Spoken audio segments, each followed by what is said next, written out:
अपने मन में जिस चीज का विचार करोगे वही चीज तुम्हें मिलना शुरू होगी। अगर पैसे के बारे में विचार करते हो तो आपके पास पैसा आना शुरू होगा। अगर आप अपने प्यार के बारे में विचार करोगे तो आपको आपका प्यार जल्द ही मिलेगा। गौतम बुद्ध के अनुसार हम वही बनते हैं जो हम सोचते हैं। जिस तरह कोई व्यक्ति बुरी सोच के साथ बोलता या काम करता है तो उसे कष्ट ही मिलता है, वही यदि कोई व्यक्ति शुद्ध विचारों के साथ बोलता या काम करता है तो उसकी परछाई की तरह खुशी उसका साथ कभी नहीं छोड़ती है। वही गौतम बुद्ध की यह कहानी जो आज हम आपको बताने जा रहे हैं। इसे सुनने के बाद आप जीवन की सभी समस्याओं को चुटकियों में हल करने में सक्षम रहेंगे। दोस्तों, एक बार की बात है, महात्मा बुद्ध प्रवचन दे रहे थे। प्रवचन में आसपास के बहुत से लोग शामिल थे। सभी लोग ध्यान से बुद्ध को सुन रहे थे। कुछ देर में प्रवचन समाप्त हो गया। तब लोगों ने बुद्ध को प्रणाम किया और अपने अपने घर को चल पड़े। पर एक ये युवक वहां पर ही बैठा रह गया। बुद्ध की नज़र उस युवक पर पड़ी तो वे पूछ बैठे, क्या बात है वत्स, कोई जिज्ञासा है क्या? युवक बुद्ध के पास गया और प्रणाम करके बोला, प्रभु, बहुत उलझन में हूं। जितना इस बारे में सोचता हूं उतना ही उलझ जाता हूं। कैसी उलझन है वत्स? बुद्ध ने प्रश्न किया। युवक हाथ जोड़कर बोला, प्रभु, यह संसार कितना विशाल है। संसार में लाखों करोड़ों लोग निवास करते हैं। उनमें भी एक से बढ़कर एक विद्वान कलाकार योद्धा। ऐसे में उन सब के बीच मुझ जैसे सामान्य प्राणी का क्या मूल्य है? युवक की बात सुनकर बुद्ध मुस्कुरा दिए। वे बोले, तुम्हारी जिज्ञासा का उत्तर मिल जाएगा, पर इसमें थोड़ा सा समय लगेगा। क्या तब तक मेरा एक छोटा सा काम कर सकते हो? प्रभु, यह तो मेरे लिए गर्व का विषय है कि मैं आपके काम आ सकूं। युवक ने पुनः अपने हाथ जोड़ दिए और कहा, आप आदेश करें। प्रभु बुद्ध ने युवक को एक चमकीला पत्थर देते हुए कहा, तुम्हें इस पत्थर का मूल्य पता करना है, पर ध्यान रहे इसे बेचना नहीं है, सिर्फ इसका मूल्य पता करना है। जैसी आज्ञा प्रभु। ऐसा कहते हुए युवक ने बुद्ध से वह पत्थर ले लिया। उसने एक बार फिर से उन्हें प्रणाम किया और बाजार की ओर चल पड़ा। बाजार वहां से ज्यादा दूर नहीं था। युवक थोड़ी देर में वहां पहुंच गया। वह सुबह का समय था, इसलिए बाजार अभी ठीक से लगा नहीं था। वहां पर इक्का दुक्का दुकानदार ही थे। युवक ने जिज्ञासावश इधर-उधर नजर की। उसे एक पेड़ के नीचे एक दुकानदार नजर आया। वह आम बेच रहा था। युवक उस दुकानदार के पास पहुंचा और उसे पत्थर दिखाते हुए बोला, क्या आप इस पत्थर की कीमत बता सकते हैं? दुकानदार एक चालाक व्यक्ति था। पत्थर की चमक देखकर वह समझ गया कि अवश्य ही यह कोई कीमती पत्थर है। वह बनावटी आवाज में बोला, देखने में तो कुछ खास नहीं लगता, पर इसके बदले 10 आम दे सकता हूं। दुकानदार की बात सुनकर युवक को हल्का सा क्रोध आ गया। वह मन ही मन बुदायर समझता है।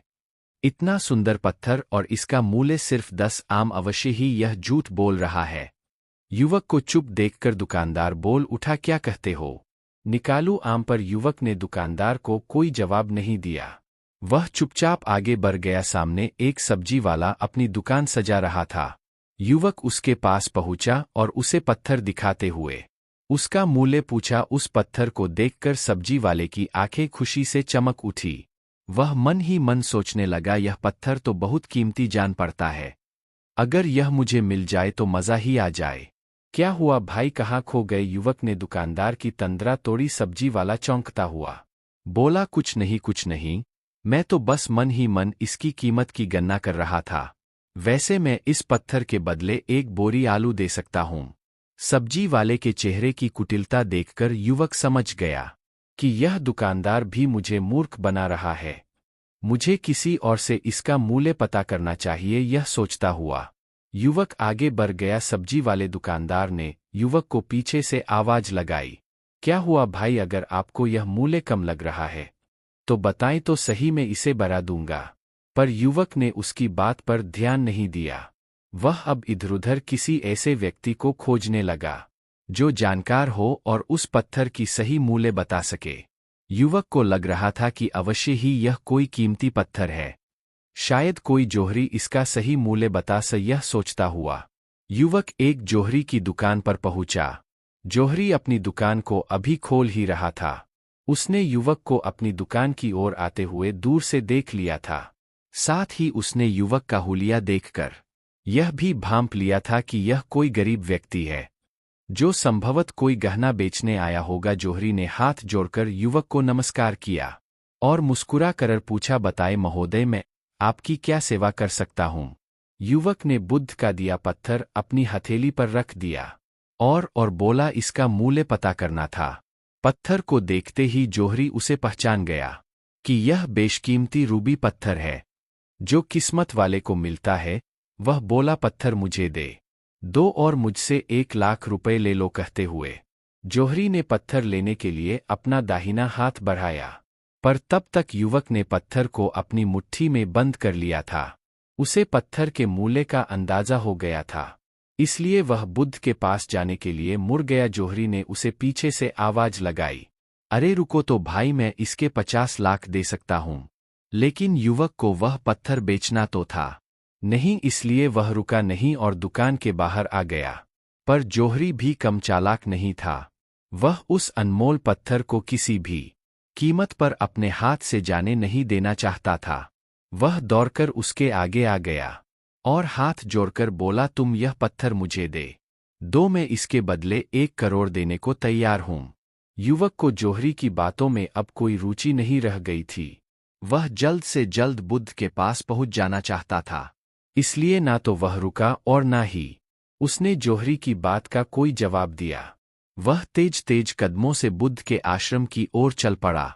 जोहरी ने पीछे से आवाज लगाई, यह अत्यंत मूल्यवान पत्थर है, अनमोल है, तुम जितने पैसे कहोगे मैं दे दूंगा। यह सुनकर वह युवक परेशान हो गया। उसे लगा कि कहीं पत्थर के लालच में जोहरी उसे पकड़कर जबरदस्ती ना करने लगे, इसलिए वह तेजी से आश्रम की ओर दौड़ पड़ा। युवक जब बुद्ध के पास पहुंचा तो वह बुरी तरह से हाफ रहा था। उसे देखकर बुद्ध मुस्कुरा दिए, फिर भी उन्होंने अपने चेहरे से कुछ भी जाहिर नहीं होने दिया। वे बोले, क्या बात है वत्स, तुम कुछ डरे हुए से लग रहे हो। युवक ने बुद्ध को प्रणाम किया और सारी बात कह सुनाई। साथ ही उसने वह पत्थर भी उन्हें वापस कर दिया। बुद्ध बोले, आम वाले ने इसका मूल्य 10 आम बताया, आलू वाले ने 1 बोरी आलू और जहरी ने बताया कि यह अनमोल है। इस पत्थर के गुण जिसने जितने समझे, उसने इसका मूल्य उसी हिसाब से लगाया। ऐसे ही यह जीवन है। प्रत्येक व्यक्ति खान से निकले हुए एक हीरे के समान है, जिसे अभी तराशा नहीं गया है। जैसे जैसे समय की धार व्यक्ति को तराश की जाती है, व्यक्ति की कीमत बढ़ती जाती है। यह दुनिया व्यक्ति को जितना पहचान पाती है, उसे उतनी ही महत्ता देती है। कहते हुए बुद्ध एक क्षण के लिए रुके, फिर बोले, किंतु आदमी और हीरे में अंतर यह है, हीरे को कोई दूसरा तराश होता है और व्यक्ति को अपने आप को स्वयं ही तराशना पड़ता है। और जिस दिन तुम अपने आप को तराश लोगे, तुम्हें भी तुम्हारा मूल्य बताने वाला कोई ना कोई जोहरी मिल ही जाएगा। गौतम बुद्ध उस लड़के को यह सीख देना चाहते थे कि जो इंसान अपने मन में खुद के बारे में विचार करता है, वह व्यक्ति उसी के समान बनता जाता है। किसी इंसान को अगर दुनिया की किसी भी चीज से सच्चे मन से लगाव हो, तो वह इंसान उस चीज को प्राप्त कर लेता है। वही जो इंसान अपनी मनचाही चीज को प्राप्त करने में असमर्थ है, उस इंसान ने अपने मन में सच्चे भाव से उस चीज को चाहा नहीं होता है। वही दोस्तों, गौतम बुद्ध की इस प्रेरणादायक कहानी को आप अपने मित्रों के साथ शेयर जरूर कीजिए, ताकि उन्हें भी गौतम बुद्ध के असल ज्ञान के बारे में पता चल सके। और कमेंट बॉक्स में नमो बुद्धाय लिखना ना भूले। नमो बुद्धाय।